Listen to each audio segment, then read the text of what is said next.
கடலூர் மாவட்டம் சிதம்பரம் அருகே கீரப்பாளையம் கிராமத்தில் புளிய மரக்கிளை முறிந்ததால் மின்சார கம்பி அறுந்து விழுந்த நிலையில் 2 பெண்கள் உட்பட 3 துடிதுடித்து உயிரிழந்த சம்பவம் கிராமத்தினரை சோகத்தில் ஆழ்த்தியுள்ளது. கூடுதல் விவரங்களோடு இணைகிறார் நம்முடைய செய்தியாளர் வினோத். வணக்கம். விரிவான விவரங்கள். நிச்சயமாக கடலூர் மாவட்டம் முழுவதும் தற்பொழுது வடகிழக்கு பருவமழை துவங்கி இருக்கக்கூடிய நிலையில் கடலூர் மாவட்டம் சேத்தியாத்தோப்பு அருகே உள்ள சாத்தமங்கலம் கிராமத்தில் இருக்கக்கூடிய சிறிய தேவாலயத்தில் வழிபாடு முடித்துவிட்டு 3 நபர்கள் வெளியே நின்று கொண்டிருந்ததாக கூறப்படுகிறது. இந்த நிலையில் சாலை ஓரம் இருந்த பழமை வாய்ந்த புளிய மரம் ஒன்று வேரோடு சாய்ந்து அங்கிருந்த மின்சார கம்பி விழுந்திருக்கிறது. மின்சார கம்பி பாரம் தாங்க முடியாமல் அங்கு இருந்தவர்கள் 3 நபர்கள் மீது விழுந்ததில் அவர்கள் 3 நபர்களும் உயிரிழந்த சம்பவம் கிராம மக்கள் மத்தியில் இருக்கிறது.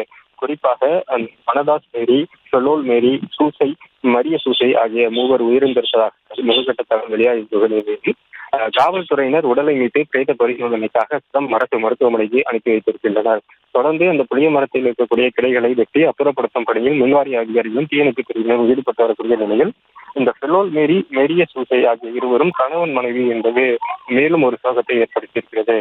கணவன் மனைவி இருவரும் மின்சாரம் தாக்கி உயிரிழந்த சம்பவம் சேத்தியாத்தோப்பு மற்றும் சாத்தமங்கலம் பகுதியில் பெரிய சோகத்தையும் பரபரப்பையும் ஏற்படுத்தியிருக்கக்கூடிய நிலையில் தொடர்ந்து தாழ்வாக செல்லும் மின்கம்பிகளையும் பழமை வாய்ந்த புளிய மரங்களையும் உடனடியாக நெடுஞ்சாலைத்துறை அதிகாரிகளும் மின்சாரத்துறை அதிகாரிகளும் ஆய்வு செய்து அதனை அகற்றி மேலும் இதுமான சம்பவங்கள் நடைபெறாமல் இருக்க வேண்டும் என கிராம மக்கள் அரசுக்கு கோரிக்கை விடுத்திருக்கின்றனர். தொடர்ந்து மாவட்ட ஆட்சியரினுடைய உத்தரவின் பேரில் இங்கு தீயணைப்பு துறையினரும் மின்சாரத்துறையினரும் விரைந்து வந்து இந்த மரங்களை அகற்றி சுற்றுவட்டார கிராமங்களுக்கு மீண்டும் மின்சாரத்தை வழங்கும் பணியில் என்பதில் ஈடுபட்டு வருகின்றனர். மேலும் உயிரிழந்த குடும்பத்தினருக்கு உடனடியாக அரசு நிவாரண உதவி அறிவிக்க வேண்டும் என்று உறவினர்களும் கிராம மக்களும் கோரிக்கை விடுத்திருக்கின்றனர்.